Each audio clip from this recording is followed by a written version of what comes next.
Halo guys, ketemu lagi bersama gua Andrew, masih di channel Bezel Time pastinya. Dan pada video kali ini gua akan mencoba menjawab pertanyaan dari Bro Dodo. Nah ini gue singkat aja ya, jadi Bro Dodo ya, karena biar nggak kepanjangan. Oke, langsung gue bacain aja pertanyaannya ya. Om, izin nanya, sebagai milenial, minim info dan pemula watch enthusiast, saya melihat macam-macam jenis dan ukuran rotor, dan semakin kecil rotor semakin mahal harga jamnya. Memang estetikanya mantap, tapi fungsi, perbedaan, dan komparasinya gimana ya Om? Siapa tahu nanti dibuatkan konten. Terima kasih. Waduh, ini benar-benar pertanyaannya bagus banget ya. Gue acungi 2 jempol nih buat Bro Dodo ya. Ini gue begitu baca juga berpikir, wah apa gue bisa jawab apa enggak nih ya. Waduh, tapi setelah gue melakukan research ternyata infonya ada, tidak terlalu sulit ditemukan. Jadi berawal pada tahun 1954 sampai sekitar 1960-an. Ada 3 brand yang saling bersaing untuk membuat microrotor ini. Yang pertama adalah Swiss Watch Company Universal Geneve, gue singkat jadi SWC biar nggak kepanjangan. Yang kedua adalah merek Buren, yang ketiga adalah merek Piaget. Pada awalnya tahun 1954 itu SWC lah yang pertama kali memiliki ide untuk membuat microrotor, sampai ide tersebut dipatenkan. Oke, tapi lama setelah itu nggak muncul-muncul tuh si jamnya. Dan pada tahun 1965 SWC mengklaim telah membuat jam microrotor yang pertama yang tebalnya adalah 4,15 mm. Kemudian pada tahun yang sama merek Piaget pun mengeluarkan jam microrotor yang lebih tipis lagi, yaitu tebalnya hanya 2,3 mm.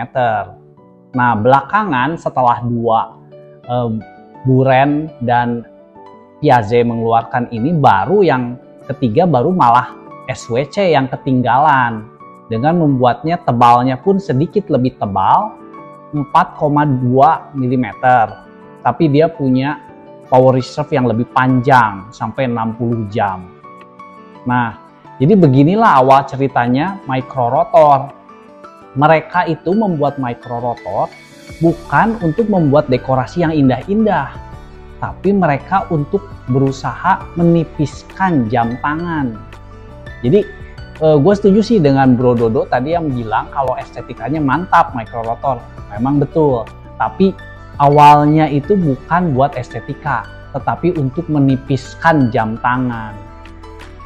Karena kalau misalnya pakai rotor yang besar, itu dia kan jadi bertambah tebal karena keseluruhan lebar movementnya itu harus ada space yang dikhususkan untuk rotor.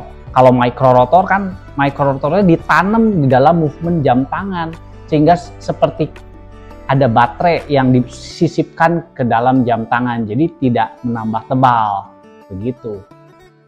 Nah, gue mengajak kita berpikir dulu kepada fungsi rotor. Jadi fungsi rotor adalah pemberi daya untuk mainspring. Ketika dia berputar, dia akan mengencangkan mainspring supaya jamnya berjalan. Nah, ternyata ada satu kelemahan dalam microrotor. Karena rotornya kecil, jadi dia terlalu ringan. Jadi dia tidak seefektif rotor besar untuk memberi daya ke mainspring. Jadi putarannya kurang tenaga. Oke, kita lanjutin ceritanya ya. Namun pada tahun 1977 ada satu merek yang berhasil mensukseskan microrotor. Dia adalah Patek Philippe.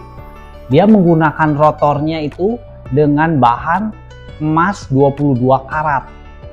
Nah, jadi ini movementnya masih dipakai sampai sekarang. Jadi dia efektif cara kerjanya. Tidak kekurangan daya dia untuk mengencangkan mainspring. Kalau kita lihat tadi pada merek Piaget, itu juga menggunakan emas sebetulnya si rotornya. Bahkan 24 karat.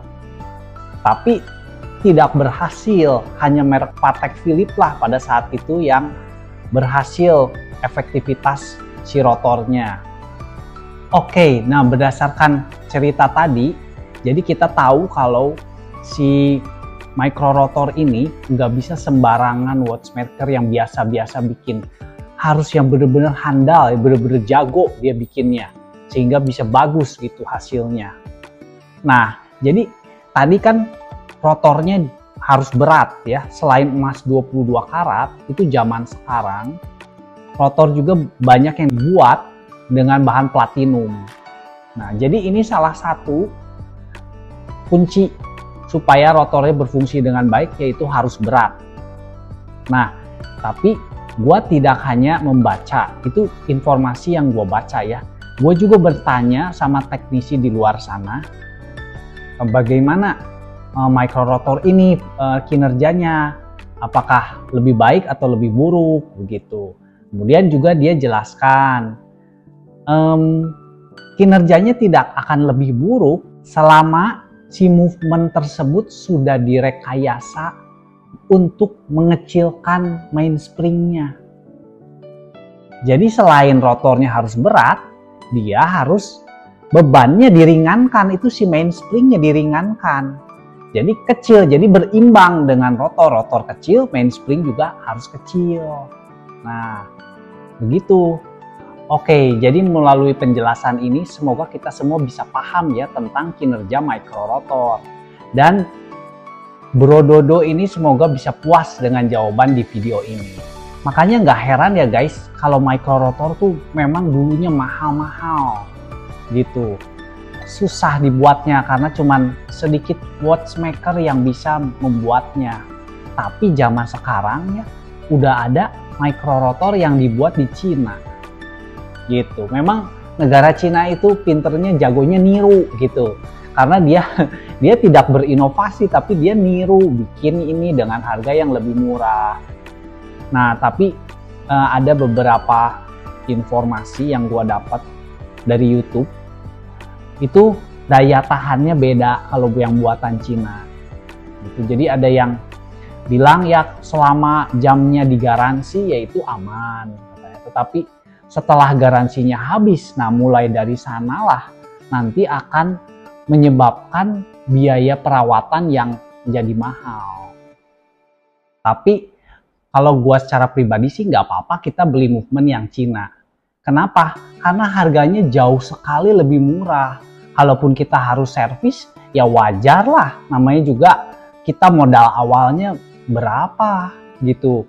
Kan nggak bisa kita beli jam semahal-mahal harganya seperti orang yang kaya-kaya banget kan. Ya nggak apa-apa, wajar aja selama kita suka, kita nikmatin, kita beli jam micro rotor dari Cina misalnya. Kalau rusak ya kita benerin, semahal-mahalnya juga masih sangat jauh lebih murah daripada movement yang Swiss. Ya memang ada harga ada rupa, cuman kalau yang harganya dari Cina itu jauh sekali di bawah, jadi masih tetap value for money sih kalau gue pikir. Ya, oke, begini aja nih video gue akan segera gue tutup. Sekali lagi terima kasih ya buat Bro Dodo, pertanyaannya yang bagus banget. Jadi Bro Dodo ini ikut membangun channel ini biar lebih baik. Nah, bagi kalian juga yang mau bertanya seperti Bro Dodo, silakan komentar di bawah. Oke? Silahkan berikan like bagi kalian suka video ini, subscribe bagi yang kalian belum. Oke, sampai sini aja video gua. See you di video berikutnya. Bye-bye.